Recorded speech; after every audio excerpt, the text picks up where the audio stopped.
Assalamualaikum Pak Ustadz.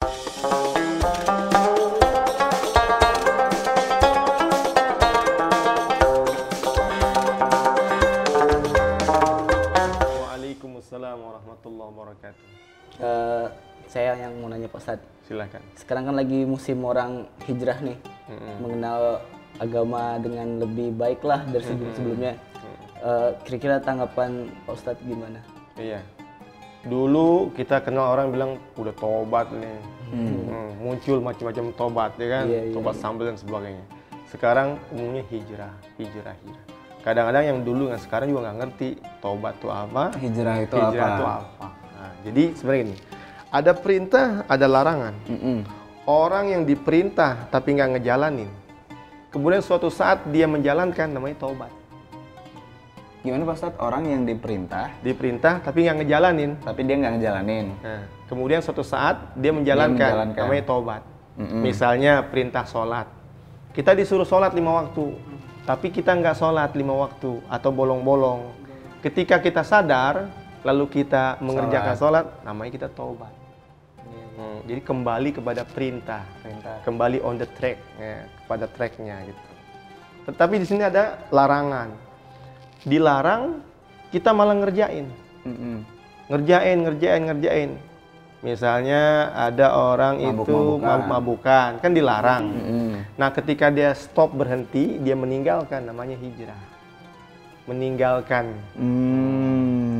Ya, meninggalkan keburukan namanya hijrah. Ya, kembali kepada kebaikan namanya taubat. Nah, ini penting. Banyak salah arti sih. Salah, makanya perlu ditelusuri dari segi bahasa. Pertama, kata Nabi, dari segi bahasa, hijrah itu pindah. Atau meninggalkan suatu tempat. Keburukan. Suatu tempat awalnya. Berpindah tempat nama hijrah. Hijrah dari Mekah ke Madinah, Nah, pindah dari tempat. Mekah ke Madinah, pindah tempat. Tetapi ketika sahabat balik ke Mekah, Fathu Mekah, kata Nabi, la hijrata ba'da fathi Mekah.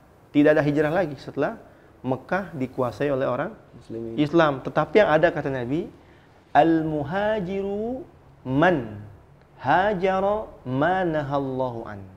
Orang yang berhijrah adalah orang yang meninggalkan larangan Allah.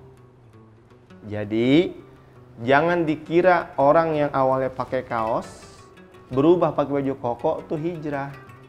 Kenapa? Pakai kaos nggak dilarang. Pakai kaos nggak dilarang. Jadi hari ini kan kita, udah hijrah nih, biasa pakai lepis lu, Udah pakai kaos, udah pakai gamis. pakai gamis. Itu bukan hijrah. Karena pakai lepis nggak dosa, pakai kaos nggak dosa, bukan larangan. Jadi hijrah itu yang meninggalkan larangan. Jadi dilarang mabuk, dia berhenti, Mabuk. baru namanya hijrah.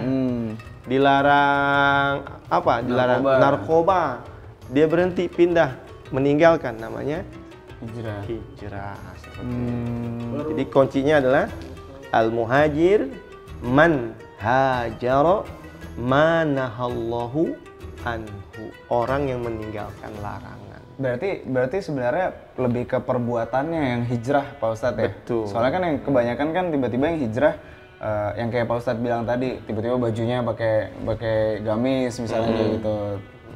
Kalau oh iya juga ya. Mungkin beberapa orang pengen kelihatan hijrah kali Pak Ustadz ya.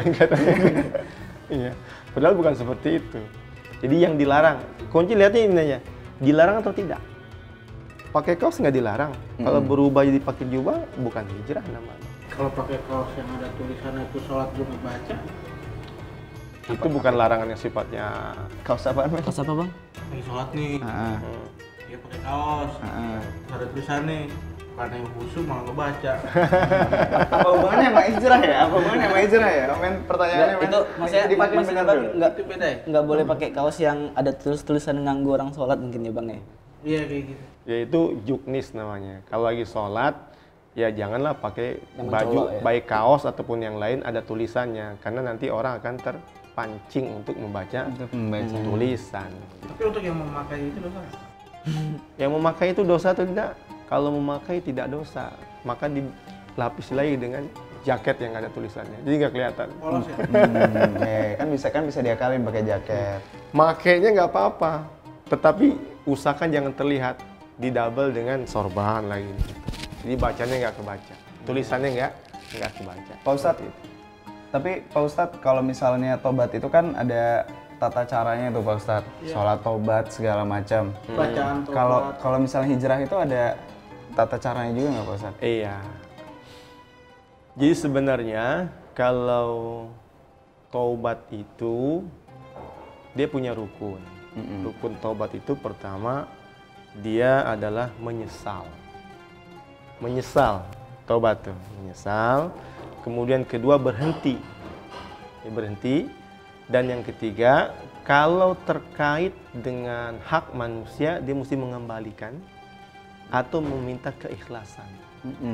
Kalau terkait dengan Allah, hanya minta ampun saja dengan cara mengerjakan sholat. Nah, begitu. Berarti terkait dengan hijrah, dia mirip-mirip dengan taubat. Ketika seorang biasanya mabuk, lalu dia mau hijrah, berarti dia sholat taubat, dia minta ampun kepada Allah, sambil menyesal, juga berhenti dari mabuk-mabukan. Nah, kalau dosanya berkaitan dengan manusia, tadi utang misalnya, nggak bayar atau sengaja, enak nih kalau ngutang sama dia nih, nggak bayar nggak apa-apa misalnya, gitu. Nah, itu mesti dikembalikan uangnya atau minta keikhlasannya. Ketika orang itu bilang, ya sudah saya ikhlaskan hutang itu jadi sedekah, maka dia akan bebas dari dosa. Mau nanya nih Tat, terakhir nih. Tapi kalau orang tersebut mabok iya, sholat iya. STMJ. Sholat terus maksiat jalan. Gimana tuh Tat? Ya, yang terbaik adalah dia nggak boleh berhenti dari kebaikan hanya gara-gara keburukan yang dia buat. Ada sahabat cerita dengan Nabi, si Fulan siang-siang sholat, kalau malam mencuri. Kata Nabi, dia sholat. Iya sholat. Kalau dia istiqomah sholatnya, nanti mencurinya akan berhenti. Artinya apa? Kalau seseorang tuh dilema, kok masih buat jahat tapi masih sholat, maka jangan sampai yang baiknya dikalahkan. Jangan dikalahkan. Nanti kalau dia terus, nanti kebaikannya akan menang, keburukannya yang akan kalah gitu. Jadi STMJ itu sholat terus maksiat jalan, jangan sampai membuat seseorang berhenti dari kebaikan. Terus aja. Karena niat lo udah jelek men, lo pasti mikirnya ya udah deh biar balance, bikin dosa atau sholat biar balance, nggak kayak gitu konsepnya. Jadi maksudnya bukan biar balance tapi ibadah biar mengecilkan niat untuk yang berbuat jahatnya tadi Pak Ustadz. Betul. Karena kata Allah, inna sholata tanha anil fahsyai wal munkari. Sholat itu akan mencegahmu dari perbuatan keji dan Stop mencuri ya. Gitu Pak Ustadz, tentang hijrah Pak Ustadz ya. Terakhir lagi, dikit lagi Pak Ustadz. Kalau misalnya hijrahnya kumat-kumatan Pak Ustadz, misalnya udah niat, oke, kita nggak mau berbuat yang jahat itu lagi, kita hijrah, berbuat baik. Terus tiba-tiba tergoda lagi, terus keinget lagi, oh iya lupa udah hijrah, kita berbuat lagi, terus kayak gitu lagi, terus balik lagi. Itu gimana Pak Ustadz? Kata Nabi, teruslah begitu. Setiap kamu berbuat buruk, cepat-cepat balik. Ketika kamu terpeleset, cepat-cepat bangkit lagi. Jangan pernah mengatakan terlanjur basah, mandi sekalian. Jangan. Kata Nabi, Allah tidak akan bosan memberikan ampunan kepada orang minta ampun sampai dia sendiri yang bosan meminta ampun. Ini dalam. Sampai bosan meminta ampun. Malas jatuhnya. Bukan.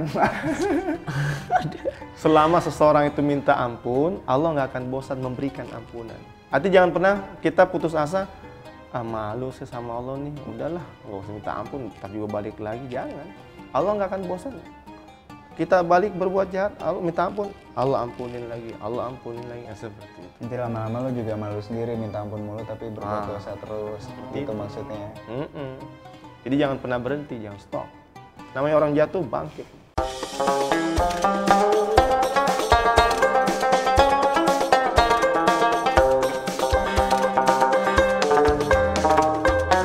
Terima kasih Pak Ustadz. Sama-sama. Buat kalian yang udah nonton, kalian bisa juga titip pertanyaan ke kita, akan kita tanyakan ke Pak Ustadz di episode berikutnya. Kalian tinggal tulis di kolom komen pertanyaan yang mau kalian tanyakan.